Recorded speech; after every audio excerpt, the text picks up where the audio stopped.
Hello students, आज हम सीखने वाले हैं कि किस तरह क्वाड्रेटिक इक्वेशन को देखते ही हम आंसर को गेस कर सकते हैं। जनरली हम लोग क्वाड्रेटिक इक्वेशन को सॉल्व करते हैं ट्रेडिशनल वे से कि या तो हम लोग मिडिल टर्म स्प्लिट करते हैं या क्वाड्रेटिक फार्मूला का इस्तेमाल करते हैं, लेकिन इसके बिना भी हम लोग सॉल्व कर सकते हैं। ये ट्रिक बहुत काम आता है जब हमें एमसीक्यू में इस तरह के क्वेश्चन को सॉल्व करना पड़ता है, क्योंकि काफ़ी कम समय में हमें अटेम्प्ट करना होता है।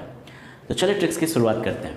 कोई भी quadratic equation generally ax² plus bx plus c equals to 0 इसी फॉर्म में होता है। यानी x² का जो कोएफिशिएंट है वो होता है a, x का कोएफिशिएंट हो गया b और कांस्टेंट टर्म को हम लोग बोलते हैं c।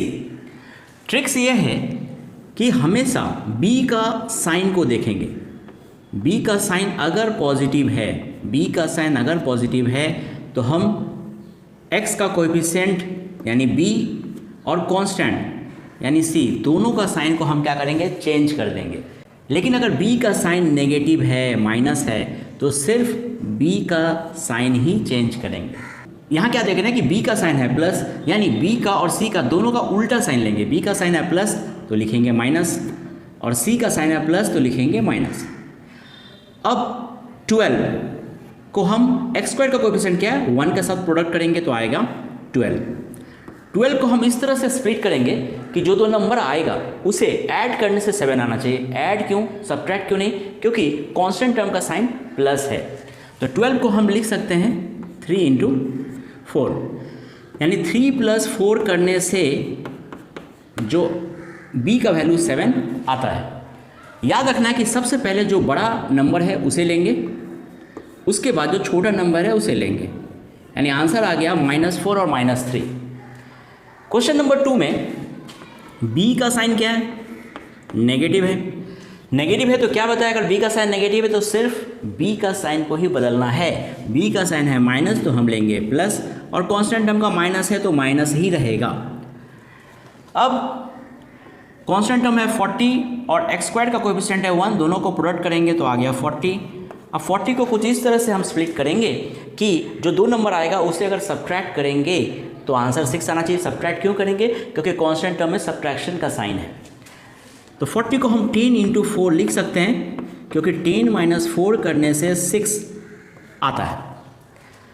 अब क्या बताया, सबसे पहले बड़ा नंबर को लेंगे यानी 10 प्लस 10, उसके बाद 4, यानी आंसर आ गया 10 और -4। 10 और -4 x का दो वैल्यू है। क्वेश्चन नंबर 3 और 4 को करने के समय काफ़ी अलर्ट रहना पड़ेगा। यहाँ क्या देख रहे हैं कि b का साइन है नेगेटिव, अगर साइन नेगेटिव होता है b का तो सिर्फ b का साइन को बदलेंगे, यानी माइनस है तो हम प्लस लिखेंगे और कांस्टेंट टर्म का जो साइन है वही रहेगा। अब 9 इंटू 2 कितना आता है, 18 को इस तरह से हम दो नंबर में तोड़ेंगे कि उसे सब्ट्रैक्ट करने से 3 आना चाहिए। सब्ट्रैक्ट क्यों, क्योंकि यहाँ पर कांस्टेंट टर्म का साइन सब्ट्रैक्शन है। तो 6 इंटू 3, तो क्योंकि 6 माइनस 3 करने से 3 मिल जाता है।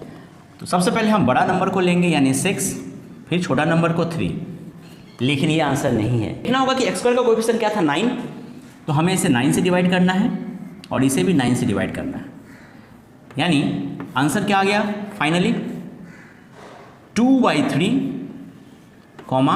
-1/3।